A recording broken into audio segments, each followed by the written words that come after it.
Bonjour à tous. Aujourd'hui, nous faisons le point sur la crise actuelle du marché des crypto-monnaies. La hausse des taux de la Banque centrale japonaise a déclenché une réaction en chaîne, semblable à une chute de domino. Cette hausse a provoqué la panique sur le marché, obligeant de nombreux emprunteurs à vendre à tout prix pour rembourser leurs prêts qu'ils avaient avec la Banque centrale japonaise ou les prêts qu'ils avaient en yens. Ces ventes ont amplifié la peur et la panique, se propageant rapidement au marché américain et bien sûr au marché des crypto-monnaies.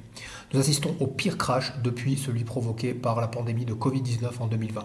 La question est maintenant de savoir si nous connaîtrons un retour aussi rapide cette fois-ci.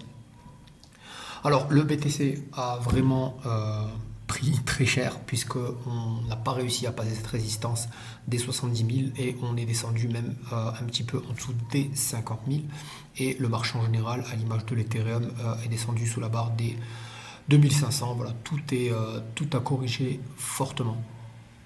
Les liquidations, euh, de mémoire, je n'ai jamais vu ça.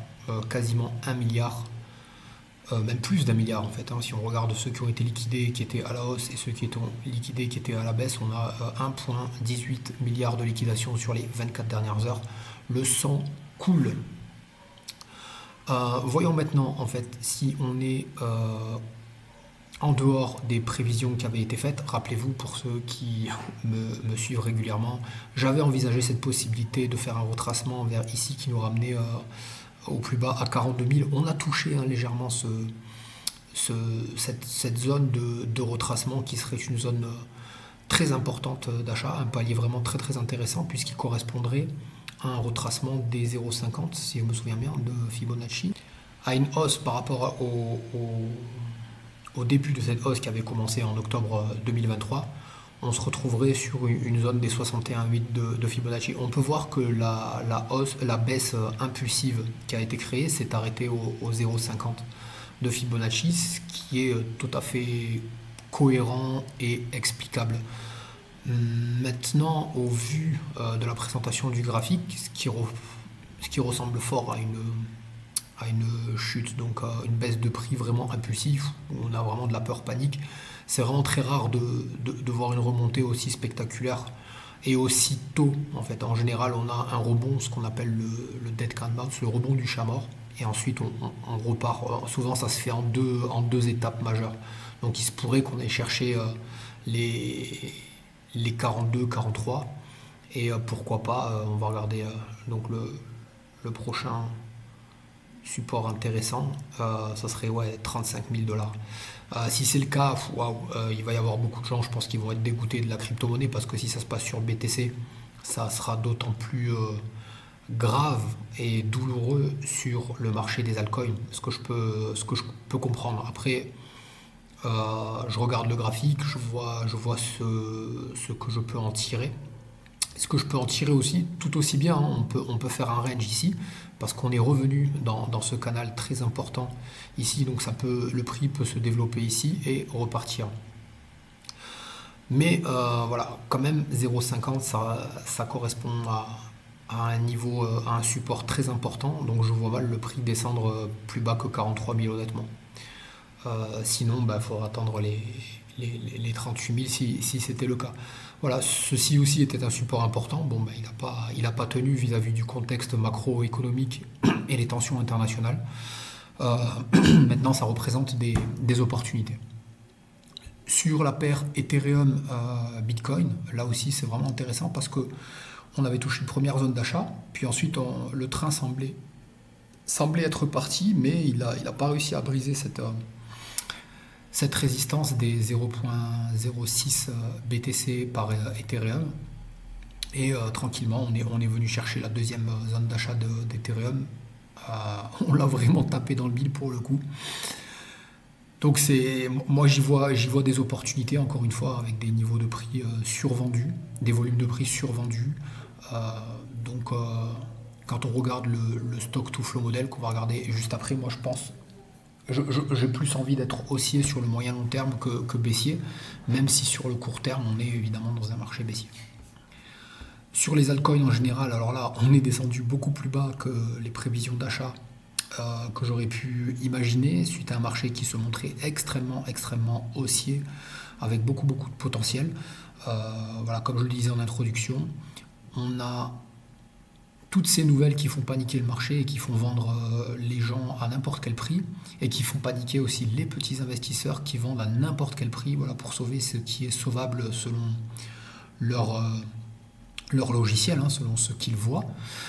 Et ça nous donne des prix sous-évalués, selon moi, sur certains projets qui sont vraiment très intéressants. Je pourrais développer cela sur une autre vidéo pour ne pas prendre trop de temps. Mais pour moi, voilà, là, j'ai l'impression qu'on pourrait rajouter un autre support parce que ça semble s'être stoppé, plus ou moins stabilisé vers cette zone-ci.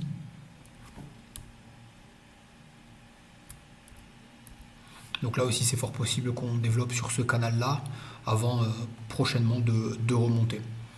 Alors, ce qui me fait rester haussier, c'est le stock to flow model sur lequel on a un historique donc, depuis la création du BTC. Donc le code couleur correspond au code temps, et quand on arrive donc dans les pastilles rouges, c'est qu'il nous reste 40 mois avant le prochain halving. Et quand on est à cette distance de temps, on est toujours haussier. Donc là, ce qui se passe, c'est vraiment historique. On n'a jamais vu ça. Mais ce qui s'est passé juste avant, donc avec la pastille bleue, on n'avait jamais vu un prix plus haut jamais enregistré avant un halving. Donc, est-ce que le BTC se repositionne sur une analyse technique? C'est fort probable. Maintenant, statistiquement, on devrait voir maintenant une hausse continue. Donc, je pense, évidemment, chaque cycle est unique, chaque crise est unique.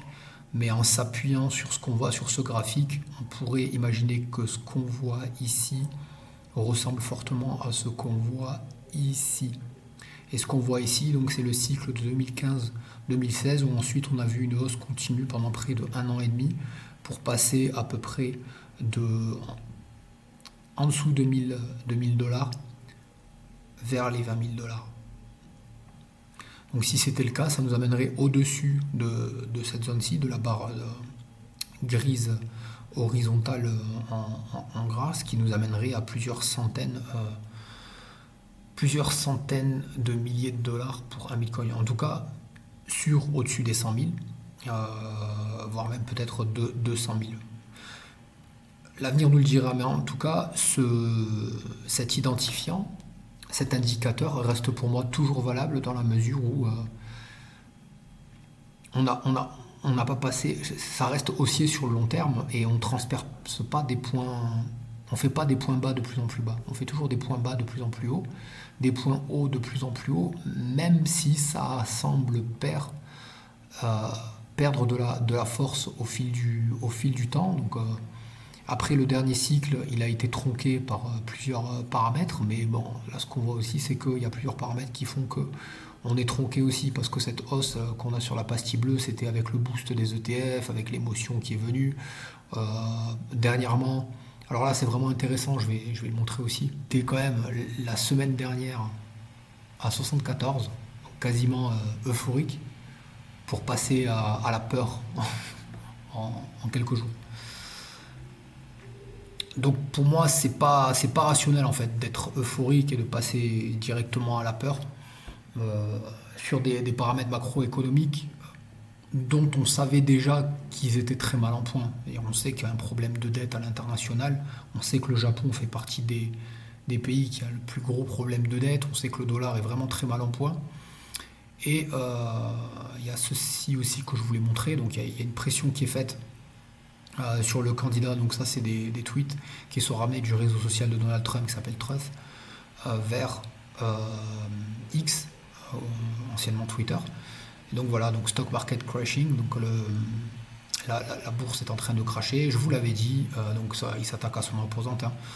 Kamala, elle en a aucune idée. Biden, on dirait qu'il dort et en gros, il met la pression, quoi. Il dit que c'est eux les responsables le gouvernement en place qui est responsable de tout cela. Et je pense qu'un gouvernement en place, s'il veut être réélu, il a plutôt intérêt à montrer au peuple qu'ils sont bons, en fait. Donc ils ont plutôt intérêt à améliorer ça, et très vite, parce qu'on est déjà au mois d'août et les élections, là, c'est en novembre. Et là, un article que j'ai vu ce matin passer, donc le titre, voilà, Expert Call on the Fed for Emergency Interest Cut. Donc ce qui a provoqué le marché baissier la dernière fois, c'était quand en fait la Banque centrale américaine avait augmenté les taux d'intérêt sur le dollar. Ce qui fait que les gens se sont sentis plus en sécurité à avoir du dollar et à gagner 5% annuel. On était monté petit à petit. Donc là, voilà, tout ce qui s'est passé donc avec la Banque centrale du Japon, avec les menaces de guerre de Israël, avec Liban et Iran, enfin en gros voilà, ils veulent attaquer la terre entière. Avec tout ce qui se passe, avec tout ce qui se passe et les répercussions sur le marché, donc des experts demandent en fait qu'il y ait une réunion anticipée pour faire baisser les taux de 0,25 voire 0,5%, ce qui serait vraiment énorme parce que rien que si on baisse de un quart, donc de 0,25%, ça a un impact énorme sur les marchés. Donc s'ils font, et le marché en fait est en train de parier sur une baisse de 0,5 points sur la dette, c'est-à-dire qu'on passerait de, alors actuellement je ne sais pas si elle a 5,25 ou 5,5, mais voilà, de 50 points de base, ils disent ici, pour baisser de 50 points de base très rapidement, ce qui aurait un impact énorme, et là on verrait une récupération, une récupération spectaculaire selon moi, et on repasserait au-dessus des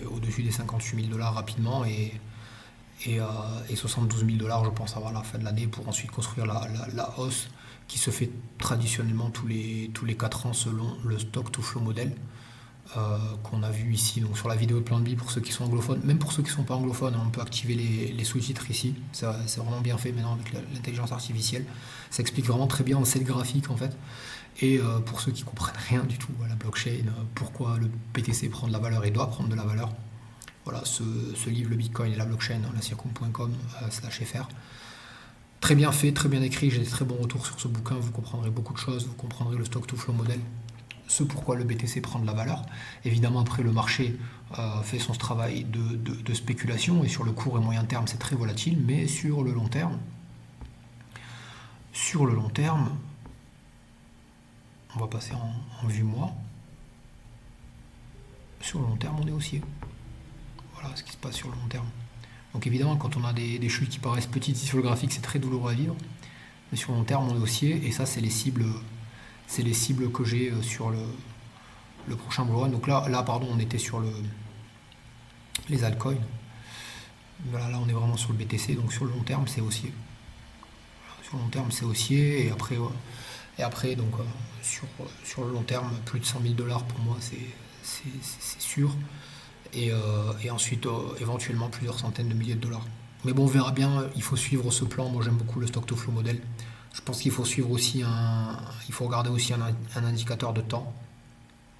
Et quand on arrivera vers les pastilles orange, jaune, ce sera le temps de sortir. Alors est-ce que on sera sur un top ici, ou est-ce qu'on aura déjà fait un top et on sera vers ici, mais il faudra vraiment se protéger à ce moment-là.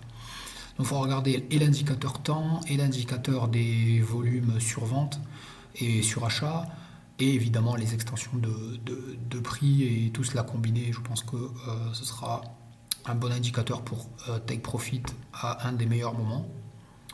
On n'y est pas encore, en tout cas moi aujourd'hui je pense qu'il faut rester fort. Si vous avez un risk management qui est raisonnable, il n'y a pas de quoi paniquer. Voilà, les cracks et les paniques, ça c'est pour les gens qui perdent de l'argent à court terme.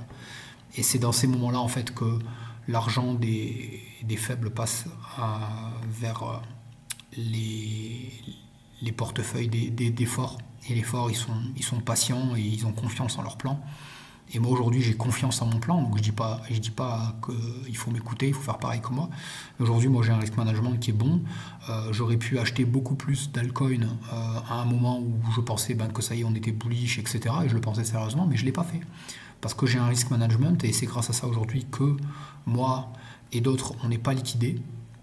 Et qu'on va passer cette crise avec succès, et puis ensuite on va arriver en septembre, et là comme par magie, donc moi je crois des gars qui ont de la bouteille, comme Olivier Delamarche qui a passé je ne sais combien de crises, et qui dit qu'évidemment Les États-Unis vont laisser jouer le suspense et ils vont s'annoncer en sauveur en coupant les taux d'intérêt pour sauver le monde et puis tout va repartir comme avant.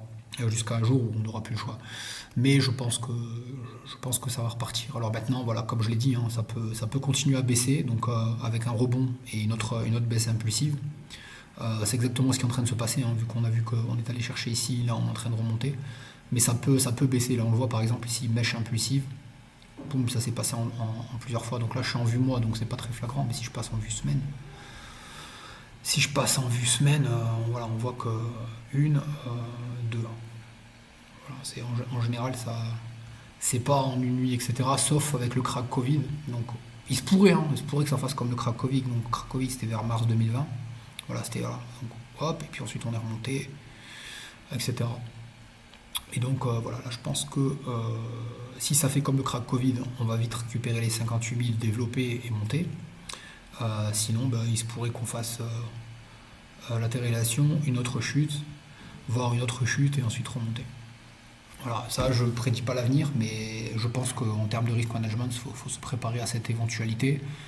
Pour ceux qui ont déjà investi dans les altcoins, à petite capitalisation, dont les prix sont vraiment ridicules aujourd'hui, moi je pense que si vous avez confiance en votre projet et vous pensez qu'il ne va pas mourir, moi je pense qu'il faut garder les altcoins. Là quand je vois par exemple sur ma watchlist le link en dessous des 10 dollars pour quelque chose dont la majorité des investisseurs sérieux pensent qu'il va aller au moins à 100 dollars, voire même peut-être à 250 dollars sur ce cycle et à 1000 dollars sur l'autre cycle, je veux dire 9,50, ça vaut pas le coup de le vendre, quoi. Au contraire, je pense qu'on est plus sur des prix d'achat. Et donc, je pense qu'il faut rester fort, suivre son plan, et c'est là que se trouve le succès pour faire rugir ensuite le lion des crypto-monnaies qui se trouve en vous. J'ai fait le tour de tout ce dont je voulais aborder. J'espère vraiment que ça vous a apporté de la force. C'est l'objet de cette vidéo. Et je vais essayer d'en faire plus souvent et des moins longues et de me focaliser voilà, sur une thématique en particulier. Prenez soin de vous et je vous dis à très bientôt. Au revoir.